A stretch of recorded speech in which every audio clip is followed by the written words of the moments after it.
the Massachusetts Comprehensive Assessment System, commonly known as MCAS, is the standardized test that Massachusetts uses to meet the requirements of the No Child Left Behind Act and assess the performance of schools and districts. Framingham High School's level was changed to a level 3, particularly because of the participation rate of our students on the spring MCAS test. Our achievement scores and our growth were excellent, as they have been in the past, but this was specifically about participation, which is actually the first thing that the state looks at before they even look at achievement or growth of our students. Although the participation rates were 97% for ELA, 98% for math, and 99% for science, participation of subgroups such as students with disabilities, ELL students, African American students, etc., must be above 95% to stay at a level 1 school status. If you dip below 90% in even one subgroup, level 2 is off the table and you automatically can be no higher than level 3.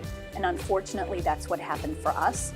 We had, for the ELA test, we had 4 subgroups below 95%. For math, only the ELL and former ELL subgroup went below the 95% participation rate with a 93%. I'm going to focus on the ELA test because that's the one that really turned us to level 3. 16 students in total were considered as non-participants in this test.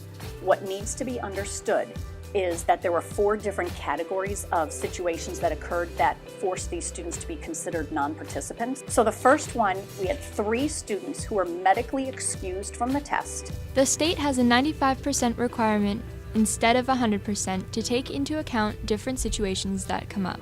The state acknowledges that what we did was absolutely spot on correct, but those 3 students did not take the test, and therefore they counted against our participation rate. Those are the only 3 students who have not taken the MCAS test. The other 13 students all took a test and received a score.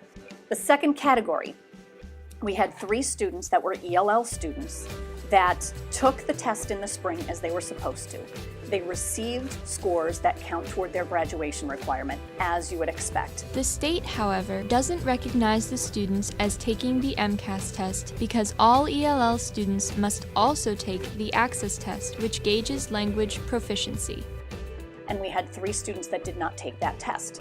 The reason the school did not administer the Access test to those 3 students was that they had exited ELL services before entering high school. The database, however, had not been changed, so those students were improperly coded as ELL students. The next group had 6 students in it, and those 6 students were all students who entered Framingham High School the way you and I would see them as juniors or seniors. If you enter Massachusetts public schools as a junior or senior, you do not have to take the 10th grade spring MCAS test.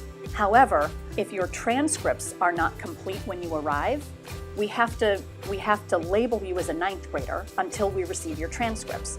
But you're taking the classes that are appropriate for your past experience, but in the system you're coded as a 9th grader.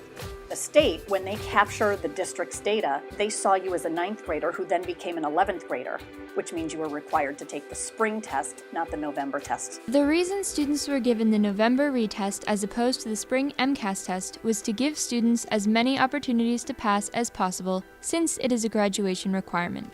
The last 4 students were students that were retained in the 9th grade, which means they had to repeat 9th grade. But at the end of their second time through the 9th grade, they had achieved enough credits to be double promoted and rejoin their class and become 11th graders. When they were 9th graders, they were not eligible to take the test. But now that they are 11th graders, we gave them the retest, but because they had been double promoted, there'd been a change to the MCAS testing requirements that those students now are required to sit for the spring test. Another factor is that students can fall into multiple subgroups. For example, a student with a disability who is also Hispanic would count for participation or lack thereof in both groups. We now have understand that students who enter our school as a junior or senior but without complete transcripts will be flagged by the district, or by the state rather, as needing to take that 10th grade test. Now that that issue has been uncovered, we are going to make sure that those students sit for the test in the spring Students who are retained, we will again have to deal with the same situation. As far as the students who have coding errors, the central office is helping us to identify if there are any other students who fall in that category. What we have to do is fix the coding in the system, and fortunately we have time to do that so that it doesn't become an issue again this year. The MCAS lowering is unrelated to the discrimination suit that was brought to the district.